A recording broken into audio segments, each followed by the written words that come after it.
ઇનાર્કો કંપનીનો પ્લાન્ટ ભોજપરા ખાતે શિફ્ટ થતા ફરજ બજાવતા કર્મચારીઓએ બસ, ભોજન અને ચાની સુવિધાની માંગ સાથે દેખાવ કર્યો। રબર ફેક્ટરી વિસ્તારમાં આવેલ ઇનાર્કો કંપનીનો પ્લાન્ટ હવે ભોજપરા શિફ્ટ થવાનો છે, ત્યારે ઇનાર્કો કંપનીમાં રબર ફેક્ટરી ખાતે ફરજ બજાવતા કર્મચારીઓ દ્વારા બસ, ભોજન અને ચાની માંગ અર્થે કંપનીની બહાર દેખાવ કર્યો હતો।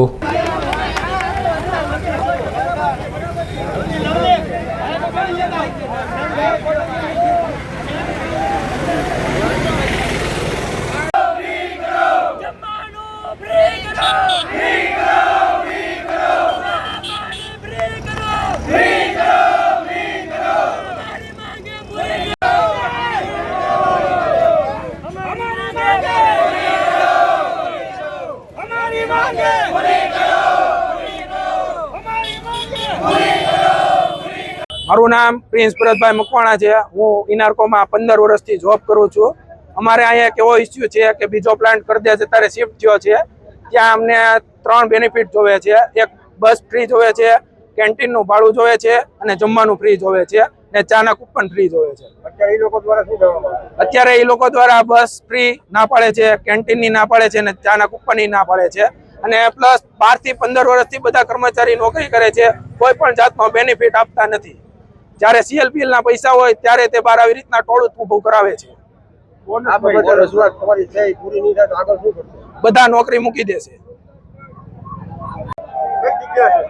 ઇનાર્કો company private limited rubber factory Navapara, અમારે જે નવા રબર ફેક્ટરી જે પ્લાન્ટ છે એ અત્યારે ભોજપરા શિફ્ટ થઈ રહ્યો છે, એટલે કંપની વાળાએ અમને અમારી ઉપર એવું વર્કરો માટે ફક્ત એવા નિયમો લાગુ પાડ્યા છે કે તમારે બસ ભાડું, જમવાનું, ચાના અને નાસ્તાના બધા પૈસા દેવાના। જે કાયમિક વાળાને બધી વસ્તુ ફ્રીમાં છે અને કાયમિક વાળા કરતા અમે દોઢું કામ કરીએ છીએ, તો અમને એવા કઈ ફાયદા નથી મળતા। અમારી માંગ એ છે કે અમને બસ ભાડુંની ફ્રીમાં થઈ જાય અને એ લોકો છે ને ચા માટે ની માટે અમને એવી સ્કીમો આપે છે કે તમે 26 દિવસ પૂરા ભરો ભોજપરા તો તમને સ્કીમ લાગુ પડે। હવે અત્યારે કોઈ માણસ એવું નથી કે ભાવનગર થી પ્રોપર એ ભોજપરા 26 દિવસ પૂરા ભરી શકે। હા, એટલે એ સ્કીમ તો અમને લાગુ પડવાની જ નથી, એનો અમને લાભ મળવાનો જ નથી। એટલે અમારો એવી માંગ છે કે અમે દિવસ ભરીએ કે ન ભરીએ, અમે જરૂરિયાત વાળા છીએ એટલે અમે દિવસો તો ભરવાના જ છીએ, પણ અમારી સ્કીમ નથી જોતી। અમારે 24 દિવસ થયા હોય તોય અમને ચાનો લાભ મળવો જોઈએ।